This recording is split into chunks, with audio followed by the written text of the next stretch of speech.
பயணங்கள் போயிட்டே இருக்கோம், நிறைய மனிதர்களை சந்திக்கிறோம். ஏதோ ஒரு இடத்துல யாரோ ஒரு சொல்கிற கதையோ, நம்ம பார்க்குற ஒரு செய்தியோ, கேட்குற ஒரு விஷயமோ நம்மளை ஒரு 2-3 நாட்களுக்கு தொடர்ந்து தொந்தரவு செஞ்சதுன்னா அதை வந்து ஒரு கதையாக பண்ணுறது தான் என்னோட பழக்கம். அப்படி தொந்தரவு செய்த ஒரு விஷயம்தான் மயிலாடா மாறி இருக்கு.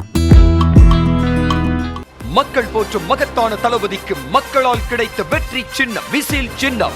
இது நம்ம சின்னம். இவன் YBM பாலாஜி, கொளத்தூர் தொகுதி தமிழக வெற்றி கழகம். இயற்கையாகவே 2 பேருக்கு நடுவில் ஒரு சண்டை வருது, அதுவே பின்னாடி சமரசமாக மாறுது. அதுக்கு பின்னாடி அவங்களுக்குள்ள வந்து அந்த சாதாரண அன்புக்கு சின்ன சின்ன பரிசே போதுமானதாக இருக்குது. அதனால தான் அவன் வந்து என் பொண்டாட்டி சிரிச்சிட்டா போதும்.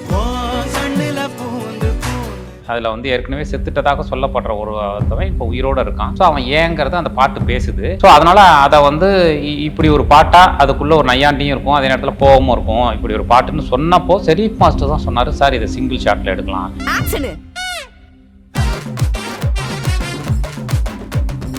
லாஸ்டான ஒரு வசனம் என்ன, எதுக்குடா கவர்மெண்ட் ஆஃபீஸுக்கு காசு இல்லாமல் வரீங்க? இந்த தைரியம் எங்கேருந்து வருது ராஜமுருகனுக்கு, நான் தெரிஞ்சுக்கலாமா? இல்லை, அது தைரியம்னு ஏன் சொல்கிறீங்க, அக்கறைன்னு சொல்லலாம்ல. வள்ளலாரை பின்பற்றுறவங்க சிகரெட் பிடிப்பாங்களா? சாதாரண மனுஷங்க வந்து பலவீனங்கள் நிறைஞ்சவங்க, அவங்க தங்களுடைய பலவீனங்களை மறைக்க தெரியாது அவங்களுக்கு. வள்ளலாரை அவன் பின்பற்றுவதுங்கிறது வந்து பயங்கரமா அந்த பிலாசபி புரிஞ்சு கிடையாது. எடுத்த உடனே ஒருத்தவங்களை அப்படியே புனிதப்படுத்தி காட்டுறதுங்கிறது வந்து இயல்புக்கு மீறியதா இருக்கும்.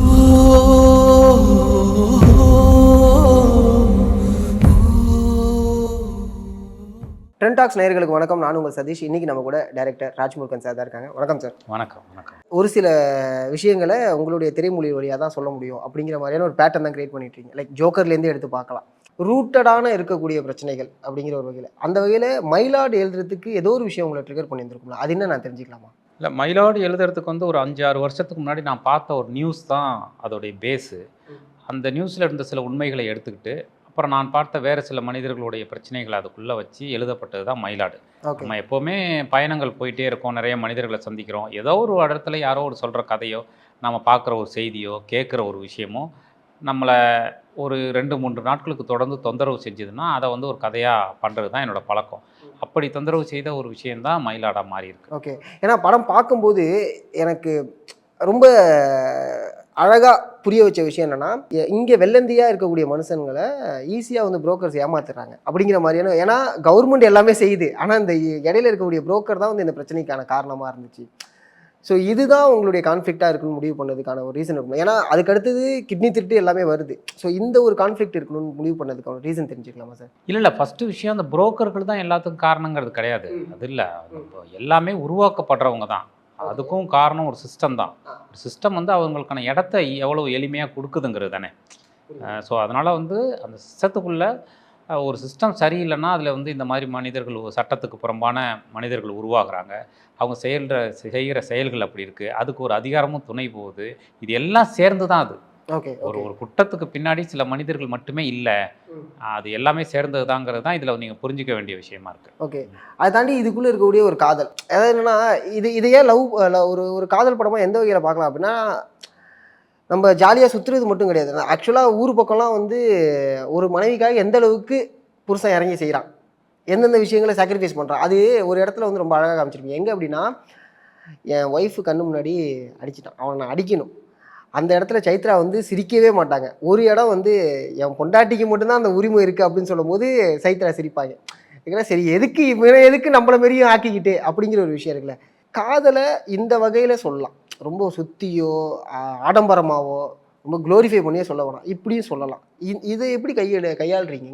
இல்லை, அவங்களோட காதல் அப்படி தானே இருக்குது. நம்ம சாதாரண ஜனங்களுடைய காதல் வந்து ஆடம்பரமாகவோ அப்படிலாம் இல்லாமல் ரொம்ப எளிமையாக இருக்குது. அவங்க வந்து இயற்கையாக காதலை பரிமாறிக்கிறாங்க, அன்பை பரிமாறிக்கிறாங்க. அப்படி தான் அவங்களோடது இருக்குது. ஸோ அது வந்து ஒரு ஃபேக்காவோ அல்லது ஒருத்தவங்க வந்து ஈர்க்கணும்னு ப்ரூவ் பண்ணணுன்னோ நிரூபிக்கணுன்னோ இல்லாமல் இயற்கையாகவே 2 பேருக்கு நடுவில் ஒரு சண்டை வருது, அதுவே பின்னாடி சமரசமாக மாறுது. அதுக்கு பின்னாடி அவங்களுக்குள்ள வந்து அந்த சாதாரண அன்புக்கு சின்ன சின்ன பரிசே போதுமானதாக இருக்குது. அதனால தான் அவன் வந்து என் பொண்டாட்டி சிரிச்சிட்டா போதும் அப்படின்னு நினைக்கிறான். அவளுக்கு ஒரு பெரிய நகையோ நட்டோ பணமோ அப்படிலாம் அது இல்லை, அல்லது மிகப்பெரிய வன்மமோ அப்படிலாம் இல்லை. பொண்டாட்டி சிரிக்கணும் சார் அப்படின்னு சொல்கிறது தான் ரொம்ப சாதாரணமான ஒரு காதலுடைய ஒரு மிகப்பெரிய அன்புன்னு நான் நினைக்கிறேன். ஆமாம், அது தொடர்ச்சியாக எல்லா படங்கள்லையுமே அப்படி தான் இருக்குது. எங்கேயுமே உங்களுடைய படங்களில் ஒரு காதலிக்காக இந்த ட்ரீம் சாங் போகிறது அப்படி ரொம்ப பிரம்மாண்டமான பாடல்கள் பண்ணுறது, அது ஏன் தவிர்க்கிறீங்கன்னு நான் தெரிஞ்சுக்கலாமா? தவிர்க்கல. நம்ம எடுத்துக்கக்கூடிய கதை மாந்தர்களுடைய உலகம் என்னவோ அதில் தானே நம்ம வேலை பார்க்கணும். புரியுது. நம்ம இல்லைன்னா அதுக்கு வெளியில் போயிடும் இல்லையா வந்துட்டு. அதனால் அவங்களுடைய உணர்வு என்னவோ அதுக்கு தான் ஒரு சினிமா பண்ணணும், அதுக்கு தான் ஒரு கதை அமைக்கணும், அதுக்கு தான் காட்சி அமைக்கணும். அது மாதிரி என்னோட படத்தின் கதை மாந்தர்கள் எல்லாம் இந்த மாதிரியே இருக்கிறதுனால அவங்களுடைய வாழ்க்கை என்னவோ அதுக்குள்ளே நடக்கிற விஷயங்கள் காதலாக இருக்குது. இந்த படத்தில் வரக்கூடிய ஃபஸ்ட்டு சாங்கு, ஆக்சுவலாக அந்த ஃபஸ்ட்டு சாங்குள்ளே அவ்வளோ அரசியல் வார்த்தைகள் உள்ள விளையாடுறதை பார்க்க முடியுது. அதுவும் இல்லாமல் அது ஒரு சிங்கிள் ஷாட்டாக பண்ணும். அதுக்கான என்ன ரீசன் சார்? இந்த சாங் நான் சிங்கிள் ஷாட்டில் பண்ணுங்கிறதுக்கான காரணம் ஒன்று இல்லை, இருக்குது. அது என்னோட ஐடியா இல்லை, அது வந்து மாஸ்டரோட ஐடியா. ஷெரீஃப் மாஸ்டர் அவர்கிட்ட இந்த பாட்டை போட்டு காட்டி இதை பண்ணணும், ஹீரோட இன்ட்ரொடக்ஷன் இது. அதில் வந்து ஏற்கனவே செத்துட்டதாக சொல்லப்படுற ஒருத்தவன் இப்போ உயிரோடு இருக்கான். ஸோ அவன் ஏங்கிறத அந்த பாட்டு பேசுது. ஸோ அதனால் அதை வந்து இப்படி ஒரு பாட்டாக அதுக்குள்ளே ஒரு நையாண்டியும் இருக்கும், அதே நேரத்தில் கோவமும் இருக்கும். இப்படி ஒரு பாட்டுன்னு சொன்னப்போ ஷெரீஃப் மாஸ்டர் தான் சொன்னார், சார் இதை சிங்கிள் ஷாட்டில் எடுக்கலாம், ஏன்னா இந்த பாட்டு வந்து ரொம்ப இயல்பாக இருக்கணும்.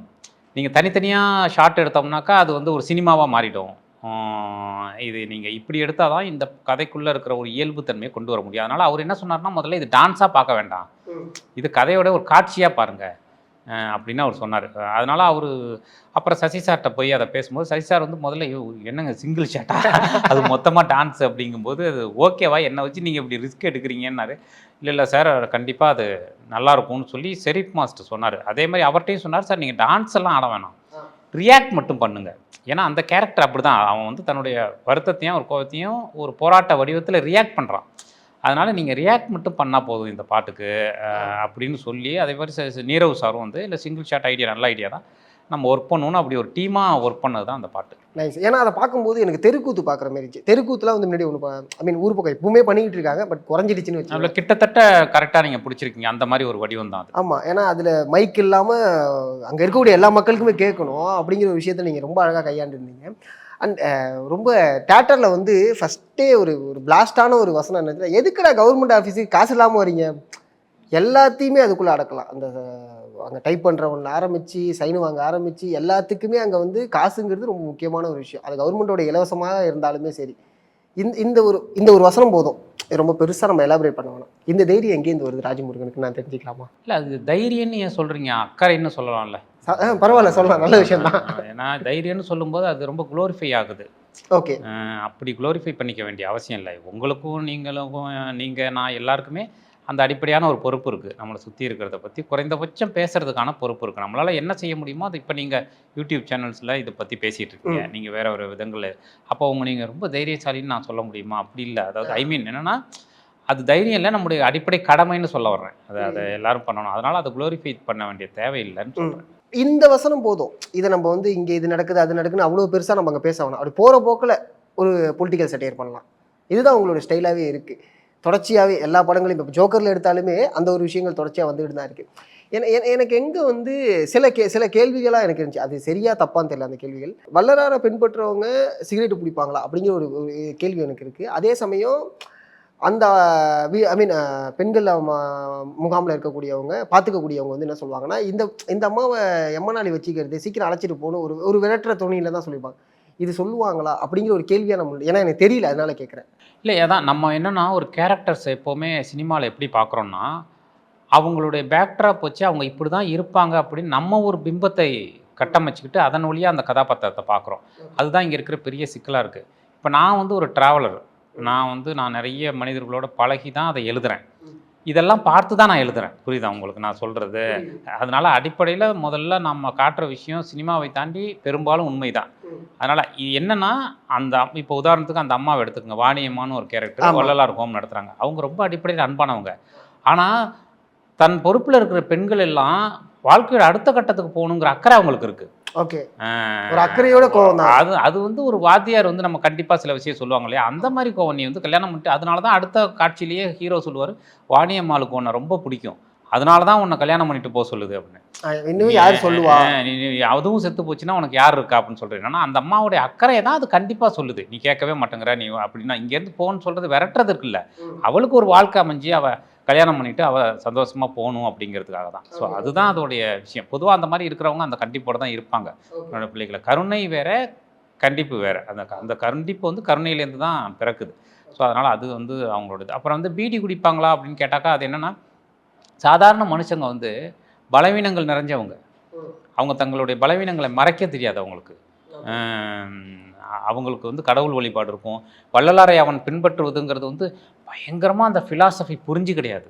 என்ன சொல்லணும்னு புரியுது அவங்களுக்கு. முத்துச்சிற்பி மாதிரி சாதாரண ஜனங்க வந்து வள்ளலார் மாதிரி ஃபாலோ பண்ணுறது இயற்கையாகவே அவங்க வாழ்க்கை வந்து அதோட ஏதோ ஒரு இடத்துல சம்மந்தப்படும் போது அவங்க அதை ஃபாலோ பண்ண ஆரம்பிக்கிறாங்க. அதன் பிறகு அதில் இருக்கக்கூடிய நல்ல விஷயங்கள் எல்லாம் அவங்களுக்கு வந்து இயல்பாகவே வந்துடுது. வலிந்து அதை செய்ய புரியுதா நான் சொல்றது உங்களுக்கு? அப்படிதான் அது. அதனால அதுக்காக தனக்கு இருந்த பலவீனங்களை எல்லாம் விட்டுட்டு புனிதனா மாறுறது இல்லை அவனுடைய இது. புரியுதா நான் சொல்றது? ஸோ அவனுக்கு பீடி குடிக்கிற பழக்கம் இருக்கு. அவன் ஒரு ஃபேக்ட்ரியில் வேலை பார்க்குறான், அவனுக்கு உடல் உழைப்பு இருக்கு. ஸோ அதுலேருந்து அவனுக்கு ஒரு ரிலீஃபாக அந்த பீடி குடிக்கிற பழக்கம் அவனுக்கு இருக்கு. ஆனால் அதையும் அவன் என்ன பண்றான்னா கல்யாணத்துக்கு பிறகு விட்டுறான். அதில் வந்து அவங்க அப்பாவும் விட்டுருவாரு, இவங்களும் சத்தியம் பண்றாங்க அப்படிங்கிறது. இதெல்லாம் ஒரு பை ப்ராசஸ்ல ஒரு மனுஷனுக்கு நடக்கிறது. புரியுதா உங்களுக்கு? அந்த ப்ராசஸை தான் நம்ம காட்டுறோம். எடுத்த உடனே ஒருத்தவங்களை அப்படியே புனிதப்படுத்தி காட்டுறதுங்கிறது வந்து இயல்புக்கு மீறியதாக இருக்கும். ஓகே, இது இந்த அளவுக்கு புனிதமாக எடுத்தோடனே இருக்க முடியாது. அது ஒரு ப்ராசஸாக நடக்கக்கூடிய ஒரு வகையெல்லாம். அடுத்து நிறைய கேரக்டர்ஸ் வந்து இப்போ இருக்கக்கூடியவங்களை சில இதில் பார்க்குற மாதிரி இருந்துச்சு. அது உண்மையாக பொய்யாலாம் எனக்கு தெரியல. மேபி என்னோட பார்வை அப்படி வந்துருக்கலாம்னு வச்சுங்களேன். இங்கே வந்து ஆளுநர் மாரியே ஒருத்தர் வரக்கூடிய ஒரு அது ஆக்சுவலாக அந்த பர்ஸ்பெக்டிவ்ல வச்சது தானே? அது நீங்கள் புரிஞ்சுக்கிற விதம் தான் அது. இப்போ நான் ஒரு படைப்பாளன் வந்து அதையெல்லாம் சொல்லக்கூடாது. என்னோட பார்வையில் இல்லை, உங்கள் பார்வையில் என்ன தோணுதோ அதை நீங்கள் எடுத்துக்கலாம். நீங்கள் சில நேரங்கள் நான் நினச்சது அது உண்மையாக இருந்து நான் வந்து பரவாயில்ல அது சேர்ந்துருச்சு போய் அப்படின்னு நினைக்கலாம். அல்லது நான் இப்படி புரிஞ்சுக்கிட்டாங்களா, சரி நல்ல விஷயந்தான், அது வந்து வேற ஒரு விஷயத்தை ஏற்படுத்துதுன்னு புரிஞ்சுக்கலாம். அதனால் ஒரு படைப்புங்கிறது எழுதப்பட்டு எடுக்கப்பட்டதுக்கு அப்புறம் அது பார்வையாளனோட புரிதலுக்கு உட்பட்டது. ஓகே. அடுத்து அந்த ஐடியாலஜி பேசுறது எந்த அளவுக்கு அந்த ஐடியாலஜி வந்து ரொம்ப இதாக இருந்துச்சு அப்படின்னா, அவங்க பசங்களுக்கு அவங்க சொல்லி கொடுத்த ஒரு விஷயம், அதுலேயுமே வந்து இப்படிலாம் இருக்க முடியுமா, இப்படிலாமும் இருக்காங்க அப்படிங்கிற ஒரு இதை காமிச்சது. அடுத்து வந்து அவன் கிட்னி கொடுக்கலாம் செத்துருவீங்க, இருந்தாலும் அந்த இடத்துல கம்யூனிட்டி சர்டிஃபிகேட் கேட்கணும் அப்படிங்கிற ஒரு இது. அவங்க கம்யூனிட்டி சர்டிஃபிகேட் தெரியலங்கிறதுக்கு அப்புறம் அவங்களுக்கு ஒரு பூஜை பண்ணுறது. இது டைரெக்டாக ஒரு சில விஷயத்தை நம்ம எடுத்து பேசணும் கூட இங்கே தொடர்ச்சியாக நடந்துகிட்டு இருக்கு இந்த கம்யூனிட்டி பிரச்சனை அப்படிங்கிற ஒரு விஷயத்துக்குள்ளே கொண்டு வந்து வைக்கிற மாதிரி தானே இது. சமத்துவம்ங்கிறது என்னன்னா, ஒரு மனுஷனை வந்து இன்னொரு மனுஷன் கீழே பார்க்கக்கூடாதுங்கிறது தான். எல்லாரும் ஒன்று அப்படிங்கிற சிம்பிளான ஒரு வார்த்தை தான் சமத்துவம்ங்கிறது. எல்லாரும் எதன் பொருட்டும் ஒருத்தவங்க வந்து கீழே பார்க்கக்கூடாது. அது பொருளாதார அடிப்படையிலையோ, அதிகாரத்தின் அடிப்படையிலோ, சாதி மதத்தின் பெயராலோ, அல்லது பாலினத்தின் பெயராலோ, வர்க்கத்தின் பெயராலோ, எதன் பெயராலையும் ஒரு மனுஷனை இன்னொரு மனுஷன் தனக்கு கீழே பார்க்கக்கூடாது அப்படிங்கிறது தான் விஷயம். அப்படி பார்க்கக்கூடிய ஒரு மனநிலை இருக்கு இல்லையா, அந்த மனநிலையை பற்றி தான் இந்த படம் பேசுது. அந்த மனநிலை எப்படிப்பட்டதாக இருக்குது, அவங்க எப்படி பார்க்குறாங்க, பின்னாடி எப்படி அவங்களுக்கு ஒரு மாற்றம் உருவாகுது, அந்த மாற்றத்தை தன்னுடைய அன்பால் ஒருத்தவன் எப்படி செய்கிறான், தன்னுடைய கருணையால் எப்படி செய்கிறான் அப்படிங்கிறத பற்றி தான் இந்த படம். அதுமாரி ஒரு வசனமே இருக்கும், மனிதம்னு ஒன்று இல்லைன்னா இந்த உலகம் இயங்காது. இது தொடர்ச்சியாக அவங்க படங்களில் சொல்லிட்டு வருது. இப்போ ஜிப்சியில் அதுக்கான பாடலே தனியாக ஒன்று வந்திருக்கும். அந்த பாடல் ரொம்ப முக்கியம் வாய்ந்ததாகவும் இருக்கும். ஸோ இந்த படத்துலேயே அது ஒன்று. நீங்கள் சொல்லுங்கள், சரி ஓகே, ஹியூமனிட்டிங்கிற ஒரு விஷயம் வந்து எல்லாருக்குள்ளேயும் ஏதோ ஒரு வகையில் இருக்குது. ஆனால் அதையுமே கடந்து நகர்ந்து போயிட்டு இருக்கு அப்படிங்கிற ஒரு பார்வை இப்போ சில பேர்கிட்ட இருக்குல்ல, அதை நீங்கள் எப்படி பார்க்குறீங்க? ஹியூமனிட்டிங்கிறதெல்லாம் தாண்டி என்னடா மனுஷனாடா இவலாம் அப்படின்னு கேள்வி கேட்போம்ல, அந்த பார்வையை நீங்கள் எப்படி பார்க்குறீங்க? அதாவது தோழர், இப்போது உலகம் உருவாகி இந்த உலகம் வந்து பல போர்களை சந்திச்சிருச்சு, பல யுத்தங்களை சந்திருச்சு. நம்ம வந்து ஒரு மனுஷன் இன்னொரு மனுஷனை இவ்வளவு துன்பப்படுத்த முடியுமா அப்படிங்கிறதையெல்லாம் பார்த்துட்டோம். நம்ம வந்து நாஜி வதை முகாமெல்லாம் நம்ம பார்த்துட்டோம் இல்லையா?